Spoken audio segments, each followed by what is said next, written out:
I cannot see on my screen. I cannot see you. I can only see myself. Sorry, say it again. I cannot see myself. I can only see myself on the corner of the screen. Okay. I cannot see you. Oh, that's why? Because you know, I'm like the Daft Punk, but you don't see the logo?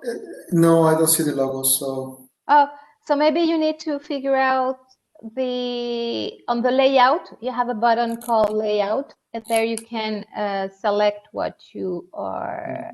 Yeah, that is. Because there is already Hugo. There is already Hugo and me. So.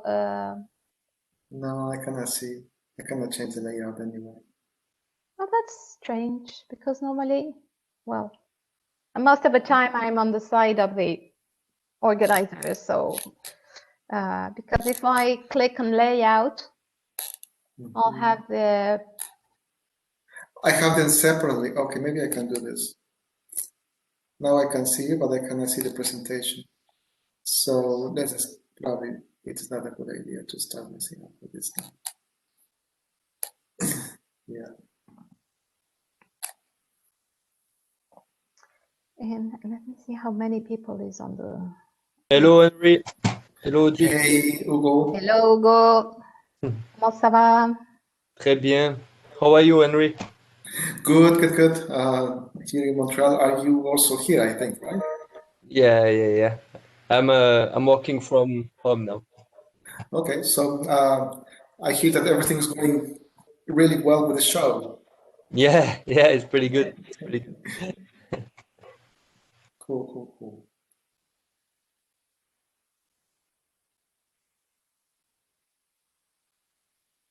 The problem with the virtual shows, I think, is especially when we deal with two continents, the different time zones, right? Yeah, it can be, for sure. Yeah. That's definitely an advantage of a physical activity. But I mean, it's not that bad. It's like 6 hours, so 6 hours. The East Coast and Europe. For California, it's like 9 hours. So yeah, it's a bit. This is a lot.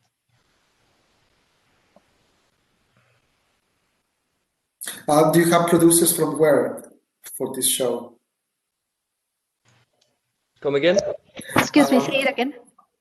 Producers, suppliers, or from which countries do you have in the show? Oh my God, they are worldwide. The majority is Canadians and Americans. Okay, this is the majority. I think they're still 50-50. And there is also many people from the rest of the world. So we have Norway, all the Scandinavian countries. Wow. We have Thailand, Indonesia, Portugal, Australia. So yeah, this is the difference of when you're doing an international show, that many of our wine growers already invited their network, and this is why it's very interesting. Absolutely. Yeah, Portugal, Costa Rica. I have it's very interesting. Excellent. So it will be available for a lot of people. So, so maybe we can start. Okay.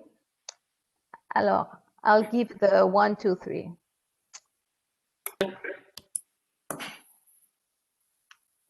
Okay, welcome everybody. This is a presentation in the frame of DigitalWine trade fair. And we have today with us Henry Vega, who will present an overview of the US craft spirits industry. Henry, welcome. The stage is yours.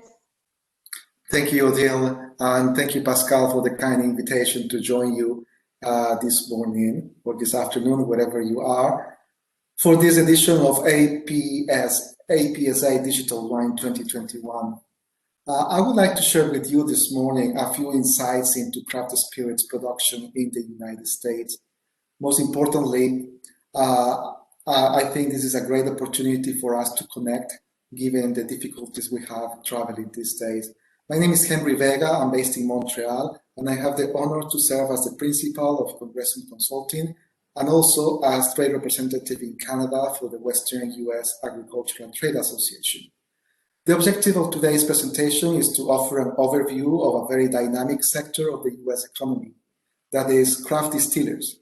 They are on a mission to achieve long-term expansion. In that process, for us, for Western states, Canada is a strategic trading partner, as we will see during this presentation.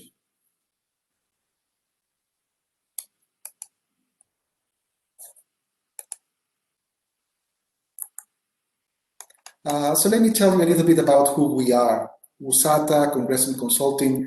Congressum Consulting in Canada is honored to represent the Western U.S. Agricultural Trade Association.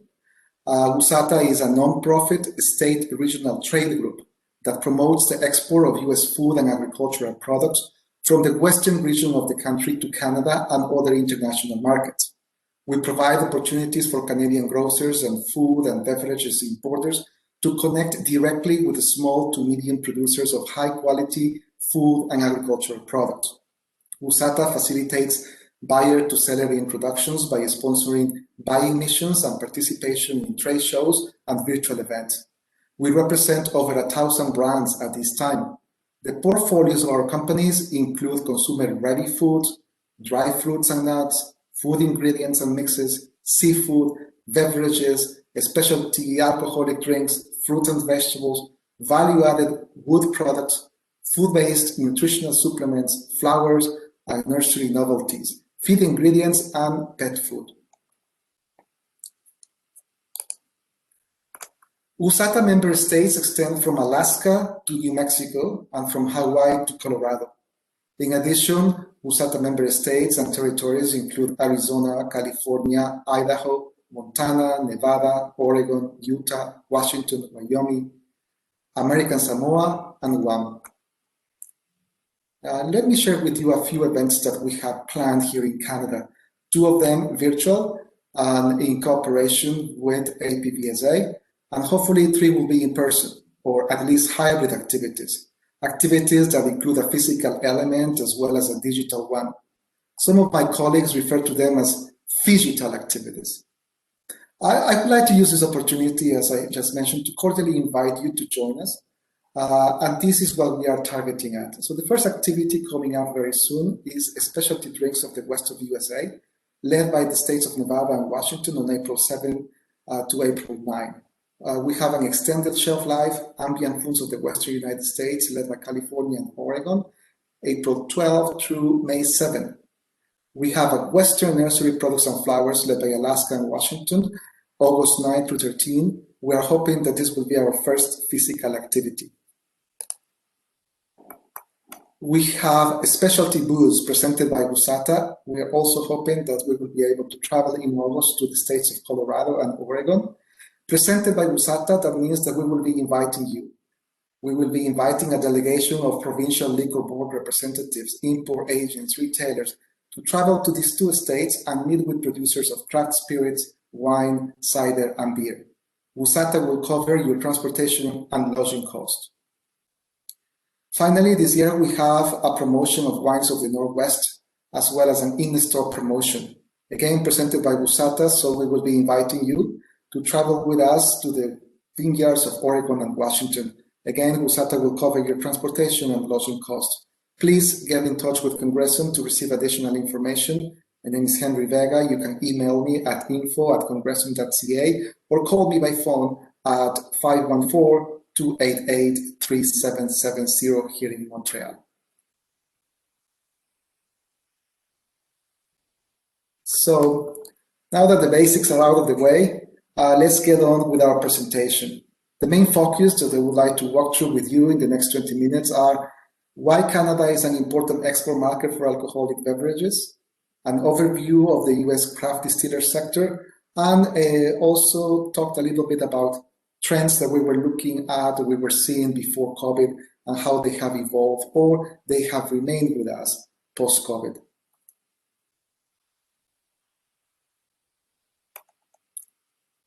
Yes, Canada is an important export market for alcoholic beverages, as we will see next. These are Canadian statistics.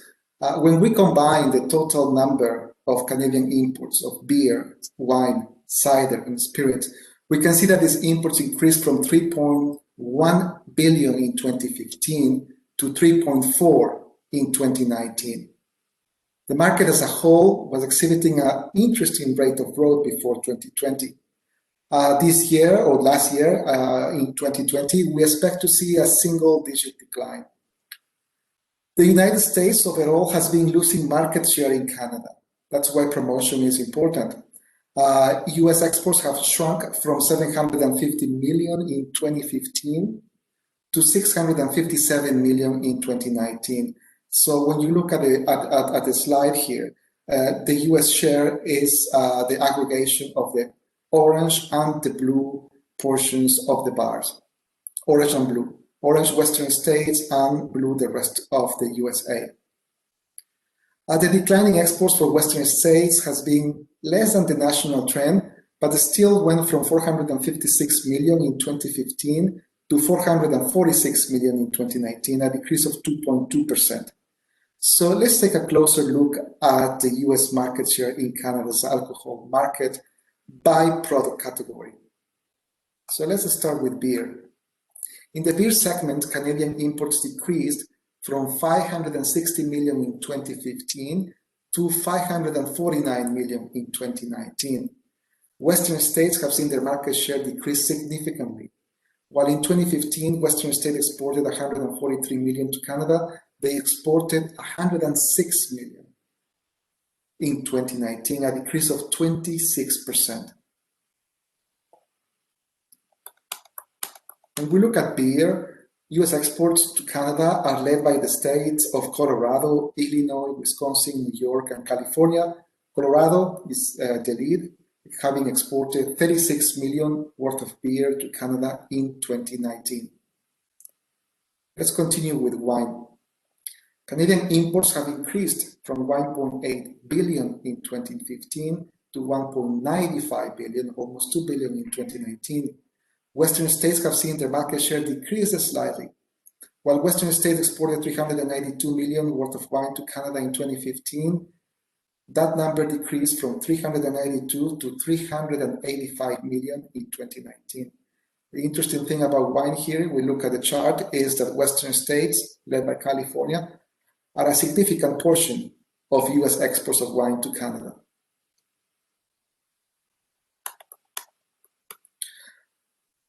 Washington, also, the West State of Washington is also an important exporter from this region, as well as New York and Oregon and New Jersey. California is the clear leader with over 365 million. So let's look at cider, perry, mead, fermented drinks. They have experienced a very significant decrease. Canadian imports have gone from 95 million in 2015 to 72 million in 2019. Western states have seen their market share decrease slightly, while Western states exported 8.7 million worth of cider, perry, and mead in 2015. They only exported about 7.4 million in 2019, a decrease of 15%. US exports of cider and related products are led again by California, followed by Massachusetts, Pennsylvania, New York, and Ohio. California leads with over $7 million in exports in 2019.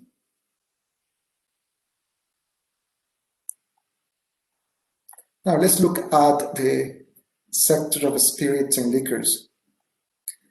Canadian imports of spirits have experienced a meaningful increase. That's why we went trying to do some promotion here.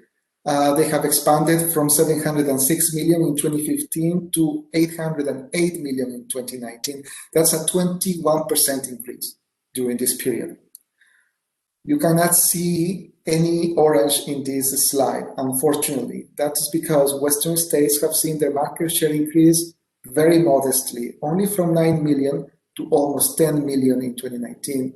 Again, still very modest market share in Canada for Western states, but we're optimistic that we can increase this contribution.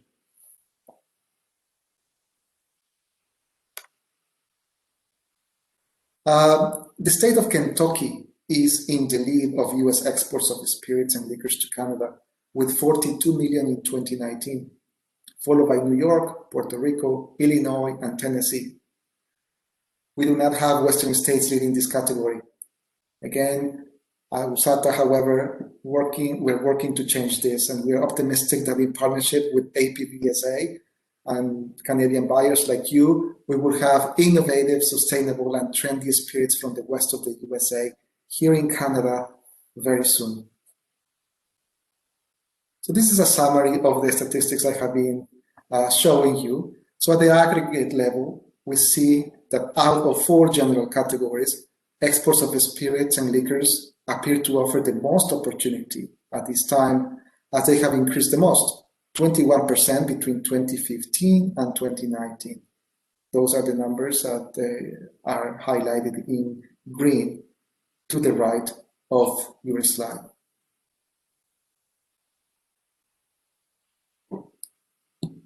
And we definitely see opportunities for producers from Western states here.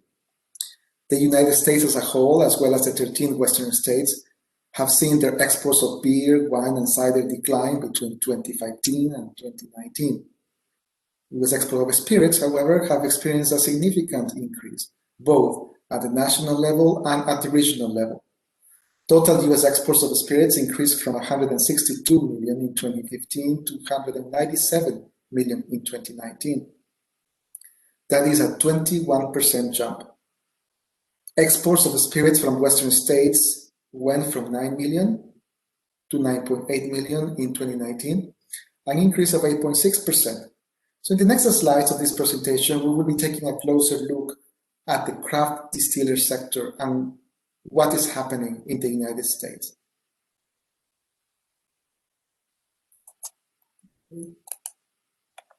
Yeah.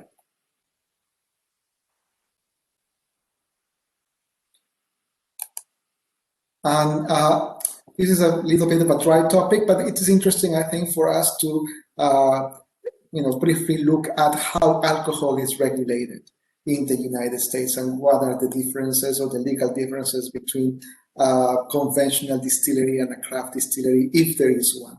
So in the United States, it's important to highlight that regulatory oversight is the function of the Alcohol and Tobacco Tax and Trade Bureau, easily referred to as TTB, and this is an agency within the US Department of Treasury.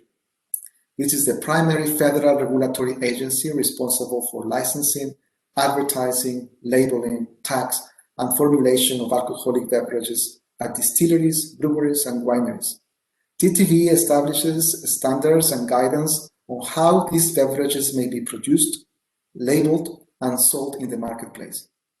TTB regulations specify certain standards of identity for the several classes and types of distilled spirits, beer, and malted beverages, and grape and other agricultural wines, including cider and mead. The standards of identity establish a common name and set the content for a product, defining its composition and prescribing both mandatory and optional ingredients. If the appropriate content or labeling requirements are not met, the product is considered misbranded and in violation of US laws. Regarding excise taxes, smaller producers are subject to lower excise tax rates than larger producers by default. That is, for production up to 100,000 proof gallons, the tax is $2.7 per gallon, vis-a-vis 13.34 up to 13.50 for higher production tiers. This is the only distinction that TTB draws between smaller and larger volumes of production. TTB does not define what constitutes a draft distillery or a draft spirit. So let's look at some other definitions of what is a craft spirit or a craft distillery. There is no consensus when it comes to what constitutes a craft distillery or a craft spirit or product. Here are two definitions that are important to look at. One comes from the American Craft Spirits Association, an industry group, which considers a craft distillery that which produces less than 750,000 proof gallons, or about 394,317 9-liter cases annually. They market themselves as craft, are not openly controlled by a large supplier, and have no proven violation of the American Craft Spirits Association Code of Ethics. The American Distilling Institute, another promotion group, has what they call a certified craft distilled spirit program. They do not certify distilleries, they certify an individual product. And they define a craft spirit as that produced by a distillery with maximum annual sales of 100,000 proof gallons, where the product is physically distilled and bottled on site. As mentioned earlier, however, there is no statutory definition, as the concept can be rather controversial. As there is currently no universally agreed upon definition, branding, marketing, authenticity claims, and certification can also be the subject of controversy. For example, craft is often associated with small-scale production, independently owned and operated, local, direct-to-consumer sales. The term artisan, according to the Congressional Research Service, is more often used to indicate small batch production or the use of non-traditional ingredients in production. For example, ancient grains, herbs, botanicals. And there is increasingly a new emphasis on innovative techniques in production and sourcing of ingredients. For example, with free-from characteristics in the final product, and sustainability efforts in production.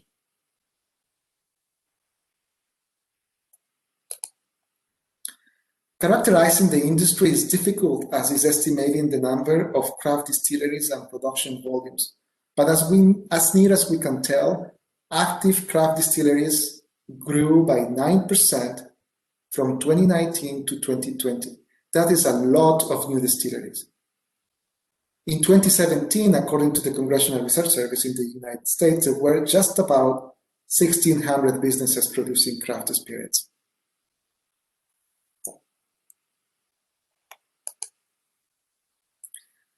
Out of a total of 3,606 distilled spirits plants, the number of craft distilleries may be as low as 2,265. This is one estimation of one industry group. Craft distillers tend to characterize the other operations shown on this slide a little bit differently. They call them bottlers, they call them, duplicates. In some cases they are, because they have multiple locations, or they are simply not yet operating or are being planned. Another group, the American Distilling Institute, has further defined what an active craft plant is, as mentioned earlier, maximum annual sales of 100,000 proof gallons, where the product is physically distilled and bottled on site. And then according to this definition, there were about 1,970 active craft distillers in 2020. These figures of the American Distilling Institute omit all suppliers, that is, co-packers, bottlers, large manufacturers, and craft distillers that are no longer independently owned. Now, why am I telling you all of this? Because I would like you to take a look at where these active craft distilleries are, in which states, in which region. And they just happen to be in Western states. Over 33% of active US distilleries are found within 5 states, the top 5 being California, New York, Washington, Texas, and Pennsylvania. California and Washington are both WUSATA member states. California has 203 spirits plants, and Washington 139. So just 2 of our 13 member states have about 350 spirits plants.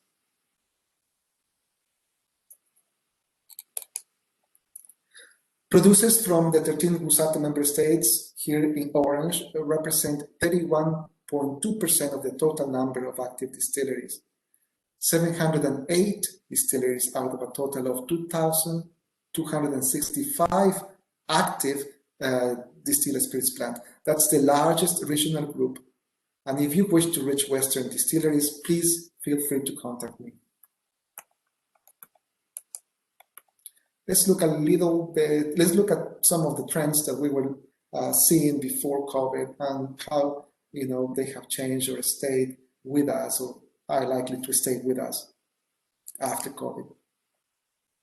So one thing that always comes to mind, and it's important to highlight when you are trying to do business with Western states, is the price levels. The price segments of US spirits. According to the Distilled Spirits Council, there are these general 4 price categories. Value, $12 or less per bottle retail. Premium, $12 to $20 per bottle. High-end, $20 to $35 per bottle. And super premium, $35 or more. These are all US dollars, right? Throughout my presentation, all the numbers have been in US dollars. The vast majority of craft spirits from the Western United States fall under the high-end category. This is a fact to keep in mind when looking into the possibility of carrying new products from this region. Many craft products are actually super premium. And the reality is that we have US states that are great at producing value products. However, there is a marketing premium when a craft spirit is made in one of our Western states, because there is an allure for natural, sustainable, fresh products from the Rockies, the Sierra Nevadas, Cascades, Alaskan wilderness, Hawaiian Islands, and the deserts of New Mexico and Nevada. As a result, a Canadian importer should not expect to find Western spirits to be priced lower than, let's say, products from the Midwest of the United States or from the East Coast.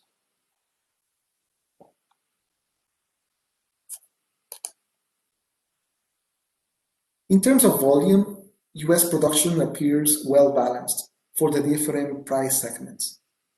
A third of production is destined to value customers, a third to premium consumers, and a third goes to the high-end and super premium segments. That is the pie chart you have on your left.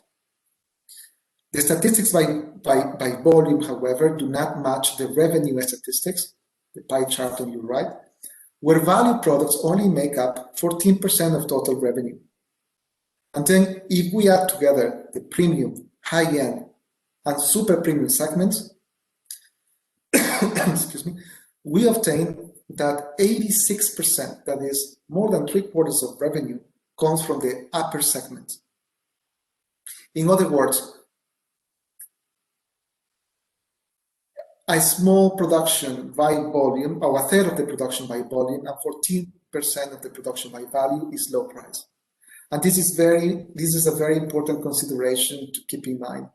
With a higher price, though, buyers also get higher quality, innovative and trendy products. And in the case of Canadian buyers, we also get geographic proximity to US suppliers. And then most importantly, between 2018 and 2019, it was the premium segment, the segment that experienced the largest increase both in volume and value. We're curious to see what happens in 2020, and we hope to have those statistics available very soon.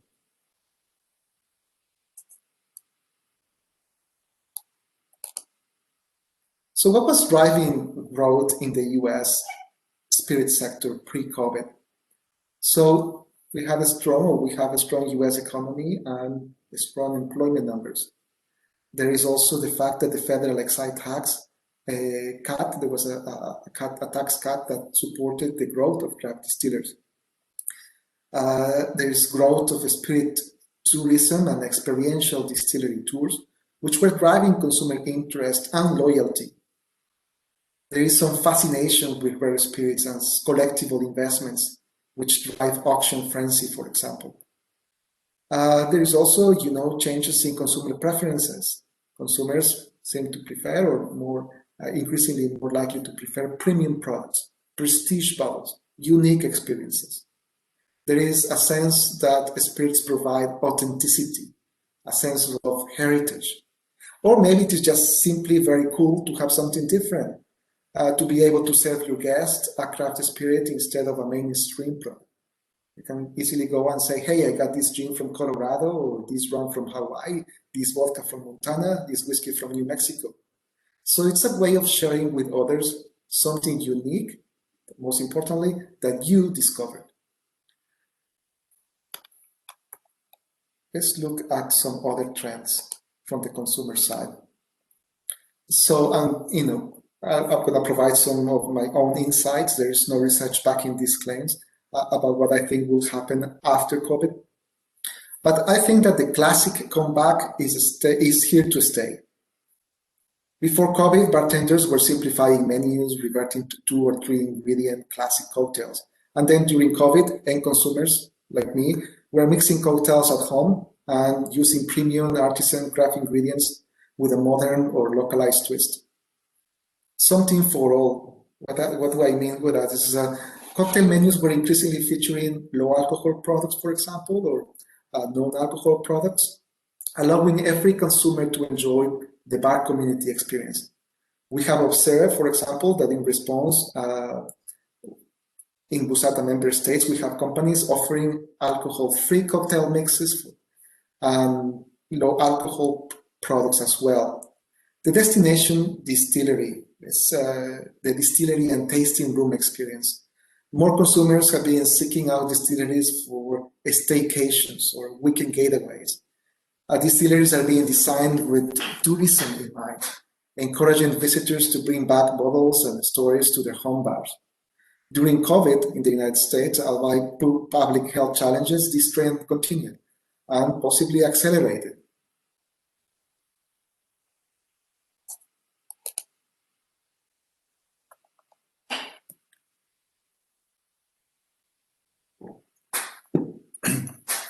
Zeroing on waste. Pre-COVID, commitment to sustainability was growing in the cocktail craft, from no plastic straws, for example, to stirrers, and reducing waste by incorporating excess food ingredients in drinks. We don't like sugar, so pre-COVID, bartenders were creating cocktails with more savory, sour, and umami flavor profiles. And as a response, again, we have seen that on the supply side, Western companies have been producing outstanding sugar-free cocktail mixes. What else have we seen? The return of the bar cart. Millennials have brought back the bar cart as a way to showcase their premium spirits and entertain with style. Bar carts seem to heighten consumers' experience, and COVID has most definitely influenced this trend, or continued to influence this trend. Social media. Well, technology enabled consumers crowdsource opinions and tasting notes, making unique and rare spirits more approachable before purchase. To some extent, during COVID, social media has successfully replaced traditional promotional efforts. And I think we're almost done, so thank you very much for your patience. I would like to thank 3 US-based organizations that work tirelessly to promote the production of craft spirits. These 3 organizations have kindly allowed me to use the research for today's presentation. They are the American Craft Spirits Association, the American Distilling Institute, and the Distilled Spirits Council. And then, yes, we cannot avoid the elephant in the room, COVID. What's been happening in the US? Well, there are some reports that producers have experienced significant drops in revenue, the majority of them. How big is this decrease in revenue? Well, maybe as high as 25%, right? Maybe more. So there are many things we do not know, but we are very confident that post-COVID, the craft distiller sector will come back very strongly. And when we talk about the bilateral relationship between Canada and the US, well, we have a renewed free trade agreement, right? NAFTA 2.0. And this agreement, USMCA or CUSMA, it maintains the duty-free trade in spirits. And we all expect that bilateral trade between both countries will continue to strengthen in the next years. And I just want to remind you of the activities we have planned coming soon. Specialty Drinks of the West virtual event, April 7 to 9. Extended shelf life ambient foods of the Western United States, April 12 to May 17. Western nursery products and flowers, August 9 to 13. A specialty booze. Hopefully we'll be able to travel to Colorado and Oregon. That is in August 22nd through 27th.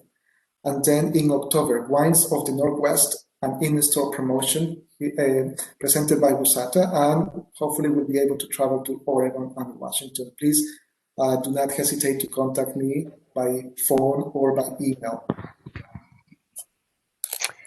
Super. Yes, and this is who we are. Thank you, Odile. This concludes my presentation. Thank you very much.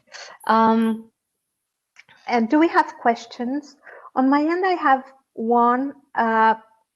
What do all these companies for becoming sustainable? Is there a strategy for making sustainable distilleries or organic, or they just don't have this yet? I mean, yes, this is all changing very rapidly, right? Not only in the craft distiller sector, but in many sectors of production. So what we're saying is that an increased emphasis on being able not only to do it, but also to be able to convince the customer that your practices are sustainable. So what we see is that these companies start advertising more what they are doing. Recycling water, for example, sourcing ingredients that are organic, sourcing ingredients that are sustainably produced. You know, what you are doing to recycle bottles, how do you commit to eliminate waste in your production process. So what we see is that companies are increasingly advertising that, because it's very difficult to provide proof that you are being sustainable, right? Unless you pay for very expensive certification, which craft distillers cannot afford. Okay, yes, it makes sense. Okay, and how about the tariffs? That is a very complicated and loaded question, Odile. Well, there are no general, tariffs. I mean, general, but how do you see it? Well, there are no tariffs. You know, access to the Canadian market for U.S. product is generally tariff-free. But what we have is a system of taxes that are, levied by individual provinces. They are expensive, but then they do not apply only to U.S. products or to foreign products. They apply to all production, including domestic. Yes. Okay. Thank you very much, Pascal. Yes. Hello, everybody. Pascal, how are you? Very well. Thank you. Nice conference. I have a question. Merci. The last year, before the fire in Napa Valley, we started a joint venture between an American producer of wine in Napa Valley and the champagne producer. And the last year, when the tourists visit Napa Valley, they have the chance to buy the wine and the champagne. So everybody was happy. The champagne producer was happy. The tourist was happy. Everybody was happy. Do you think it will be possible to do this partnership with your producer? And I give you an example. When a tourist buys an Alsatian wine or Bordeaux wine, he can buy a bottle of whiskey, the American dream in France. Or when the American guy go to buy a whiskey bottle, perhaps he can choose a bottle of Bordeaux at the same time. Do you think it will be possible? I'm going to share with you what someone told me once about how do you promote Napa Valley products to a European audience? Okay? Well, you make promotions at Napa Valley during the fall, whenever you have, this huge inflow of tourists. So I absolutely think that your idea will work, and vice versa as well, right? So making these connections, and let's say Bordeaux or Champagne in France, being able to offer like a nice bottle of a sister winery or a sister craft distillery in the United States, in Western states. And I think there is that sort of like, synchrony or same type of feeling about what European production is about, talking about sustainability, environmental considerations, and the same thing with Western states. There are these efforts for sustainability and targeting, what's happening with the climate, as well as producing innovative products. So yes, I think that is a terrific idea, Pascal. Well, we must talk about that after this show. Absolutely, yes. Thank you. Thank you for your answer.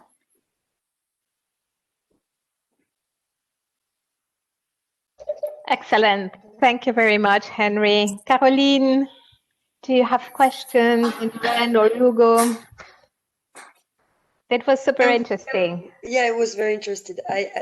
Sorry, I was curious, but no, I have no questions since I don't really know about the subject. But now, yeah, it was very interesting. Thank you very much. Thank you. Nice to meet you, Caroline. So this will be available it's recorded, so it will be available on the organization hall and the conference hall of the event. And of course, whomever has questions or anything, you have Henry's contact details, so please don't hesitate. Okay. Merci beaucoup. Thank you, everyone. Thank you, Henry. Take Bye-bye. care. Bye. Bye bye.